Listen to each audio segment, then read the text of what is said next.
آپ کو میاں محمد نواز شریف صاحب کے کل ایک اعلیٰ سطحی کمیٹی کا ایک کٹ تھا ماڈل ٹاؤن میں، اس اجلاس کے بعد جنرل فیض سمید سے متعلق محتاط رہنے کا حکم، ان کے متعلق سٹیٹمنٹ دینے سے متعلق حکم، آج کا ایک ویڈیو بیان اپنی صاحبزادی کے ہمراہ کہ جس کیڈ کے میاں محمد نواز شریف صاحب ہیں، کیا آپ کو اس کیڈ کی مطابقت لگی؟ بالکل لگی جی. دیکھیں، آپ نے ابھی اپنے انٹرو میں کہا کہ میاں صاحب نے کسی کا نام نہیں لیا اور انہوں نے صرف اس واقعے کی طرف اشارہ کیا جب ملک ایک سابق وزیر اعظم، اس وقت کے وزیر اعظم کو سابق کر دیا گیا محض تنخواہ نہ لینے پر. تو یہ میاں نواز شریف کا ہمیشہ سے یہ طرح امتیاز ہے پاکستان کی سیاست میں کہ انہوں نے ماضی کا یا انتقام کی کبھی بات نہیں کی. جب ماضی گیا، لیکن وہ ذکر جو کرتے ہیں بار بار اور ان کا دکھ سمجھنے کی جو ضرورت ہے وہ یہ ہے کہ جو اس وقت پاکستان ایک معاشی ترقی کی راہ پر گامزن تھا، اس وقت روزگار، مہنگائی، یعنی کسی پہلو سے آپ جو معیشت کے انڈیکیٹر ہیں یا ایک جنرل جو پبلک جو ہوتی ہے ایفلوئنس اور خوشحالی، اس کے انڈیکیٹرز ہیں، اس کسی حوالے سے دیکھیں تو وہ پاکستان کی 2017 میں صورتحال قابل رشک تھی. تو وہ تو اشارہ کرنا بنتا ہے، لیکن انہوں نے کبھی ذاتی دکھ کا اس حوالے سے اظہار نہیں کیا.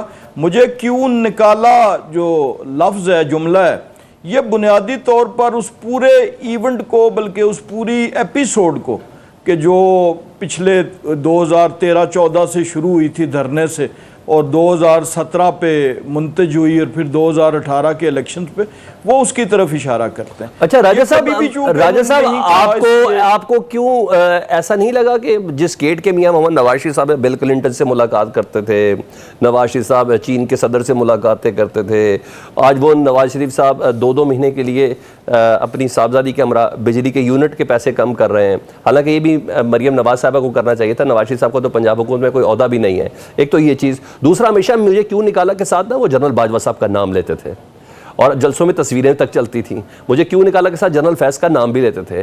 تو نواز شریف صاحب آج مجھے کو ڈرے، سہمے، گھبرائے ہوئے، محتاط اس طرح لگے. آپ لوگوں کو نہیں لگے؟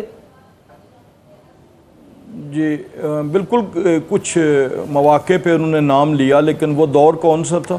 وہ ہمارا اپوزیشن کا دور تھا اور اس وقت میں انہوں نے بالکل لیا. لیکن جس طرف میں نے ابھی بات کی وہ یہ ہے کہ جب بھی پاکستان مسلم لیگ نون کو حکومت ملی، چاہے وہ 8 سے 13 والی پنجاب کی تھی، پھر 13 سے 18 والی مرکزی حکومت تھی، تو اس وقت ماضی سے قطع نظر آگے کی طرف، یہ جو آج کی میٹنگ کا بھی آپ نے ابھی حوالہ دیا، یہ بھی آپ دیکھیں نا کہ عوام کو ریلیف دینے کے لیے اور جو سپیس میاں نواز شریف صاحب اپنی جماعت کو، وزیر اعظم پاکستان کو اور وزیر اعلیٰ پنجاب کو دے رہے ہیں، وہ بھی اسی پالیسی کا ایک سلسلہ ہے. وہ پارٹی کے سربراہ ہیں اور ان کی مرضی کے بغیر حکومت میں کوئی کام، چاہے وہ مرکزی حکومت ہو، وزیر اعظم شہباز شریف صاحب کی، یا صوبائی ہو، تو انہی کی پالیسیاں چلتی ہیں. تو یہ بھی ایک سپیس دینے کا اور ایک میں سمجھتا ہوں کہ بڑے لیڈر کا ایک طریقہ کار ہے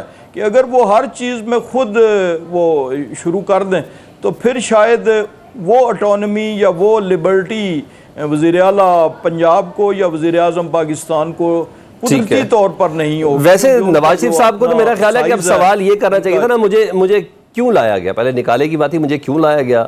کیونکہ 2 سال سے تو ان کے بھائی کی حکومت ہے، 20 مہینے سے، ساتھ میں ان کی صاحبزادی ہے، پنجاب کی وزیر اعلیٰ ہیں، مرکز میں ان کا بھائی وزیر اعظم ہے.